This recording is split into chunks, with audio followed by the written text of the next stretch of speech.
Hi guys, it's Mr Arundel from Corpus Christi. I'm going to be taking you through this week's Wellbeing Wednesday assembly.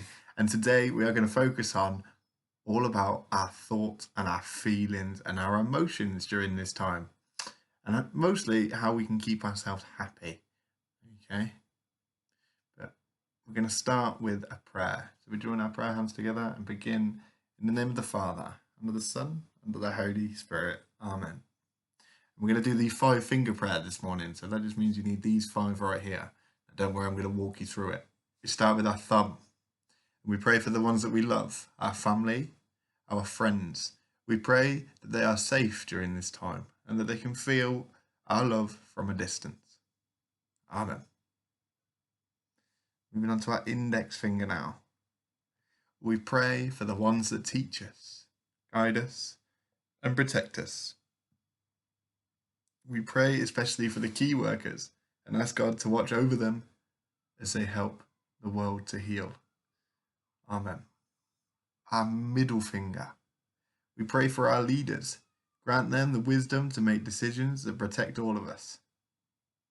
Amen. Our ring finger. We pray for those who are sick at the moment.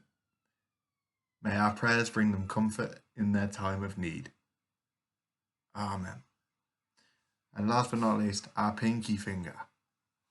We pray for ourselves. We ask God to watch over all of us and allow us to remain positive and happy during this strange and difficult time at home.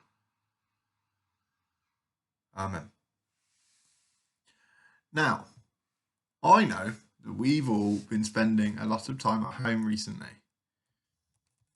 And there's been lots of different things that we haven't been able to do that we normally would do. Maybe you've heard about mums and dads struggling in the supermarkets to find things, or you haven't been able to go out and play football with your friends. Perhaps there's all sorts of different things that you've not quite been able to do in the same way that you would have done a couple of weeks earlier. Now, I know that this could be a big change for everyone, okay? And it takes some getting used to, even when you're a grown-up. I know that I've been through lots of change whilst I've been at home. I had to buy this desk so I could work and get my things done. I've shaved off all my head. There's been lots of change, but that doesn't necessarily mean that that's a bad thing. I want you to take a moment to think, to reflect, and to acknowledge how you've been feeling whilst you've been at home. Sometimes we might have been happy. There might have been times where we've been sad or frustrated or upset, perhaps confused that we didn't quite know what was going on. All of these emotions and all of these feelings are completely normal. It is okay not to be okay sometimes. Times like this, it's very different from what we would normally get up to. And so our emotions might be a little bit different to what they normally are, because this isn't a normal situation or a normal circumstance. Now, I have some help from a very special story that in a moment I am going to read to you. As I read the story, I want you to listen and I want you to think about, are there any similarities between my story that I'm going to read and what you've experienced during your time in lockdown? Now, our story today is called Lucy's in Lockdown by a man called Chris Duke.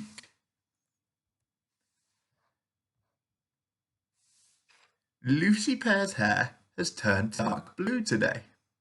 All she wants to do is go out and play. She's sad, angry, and doesn't understand. Everyone's home in the whole entire land. She has to stay home and not go to school.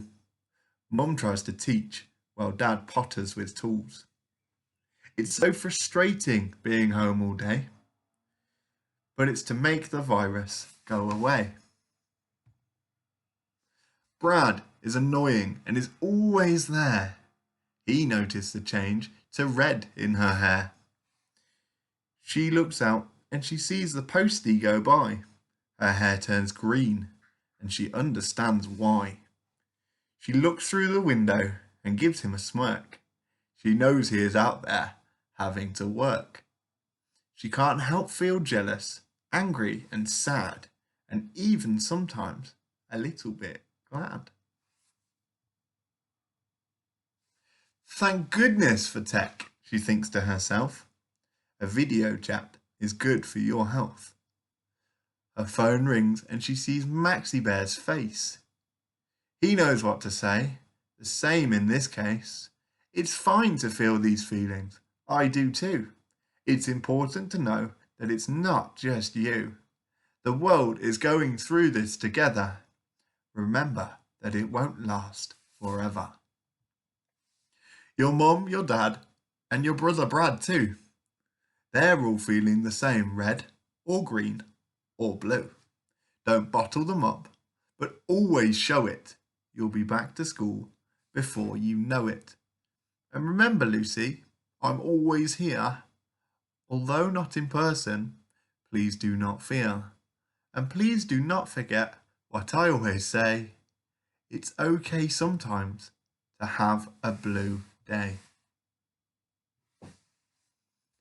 Now, that was a really lovely story, and one that I'd not read before doing this assembly, but I thought it was very, very interesting. And did you notice, as Lucy's feelings and emotions changed throughout the story, her hair changed colour too?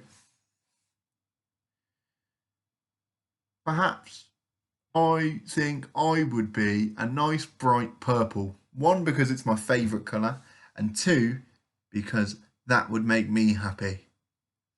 If you were going to dye your hair to show how you were feeling, what colour would you choose and why? Remember that it's okay to have all sorts of different emotions and different feelings. It's completely normal for your emotions to change on a daily basis. You don't pick one at the start of the day and stick with it forever. It might change.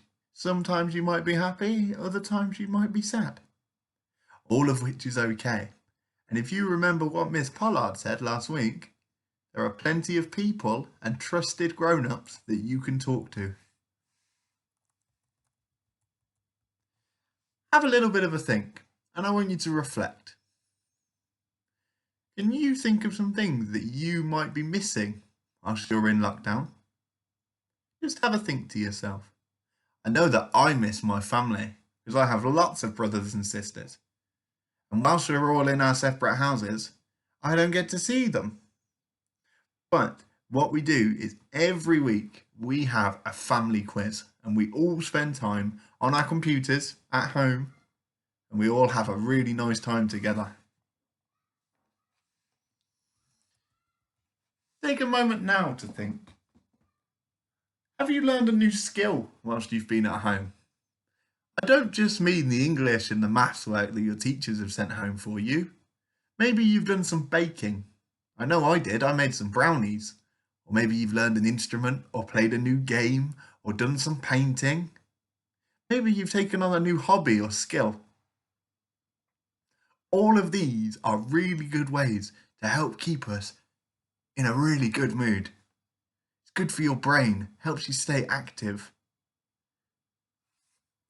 And last but not least, think about for a moment and give yourself something to look forward to. Remember, it is good for us to be able to think about the things we are looking forward to. I think I'm most looking forward to seeing my family. And once all of this is over and we're all allowed outside again, we're going to all go for a big meal together, I think, and have a big celebration.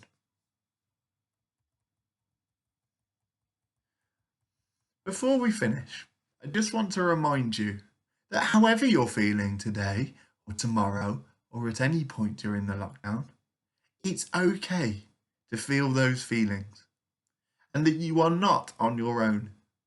Everybody, not just at Corpus Christi or in Coventry, but everybody all across the country and even in other countries around the world, people are in very similar situations. And it's a big change for everybody, including us grown-ups. So it's really, really important that we acknowledge those feelings, that we talk about those feelings, whether they're good or bad or happy or sad, and that we know that it's going to be okay. And it is okay to not be okay sometimes. I want to remind you all that next Wednesday, there will be another Wellbeing Wednesday with a different topic and a different teacher. And I just want to take a moment to say thank you for listening to me and to say it is wonderful to be able to deliver such a good message and to be able to interact with you all, even if it is over a computer screen. I really, really, really look forward to getting back to school and seeing all of your smiling faces. But for now, I'm going to say goodbye. Take care. God bless. Bye-bye.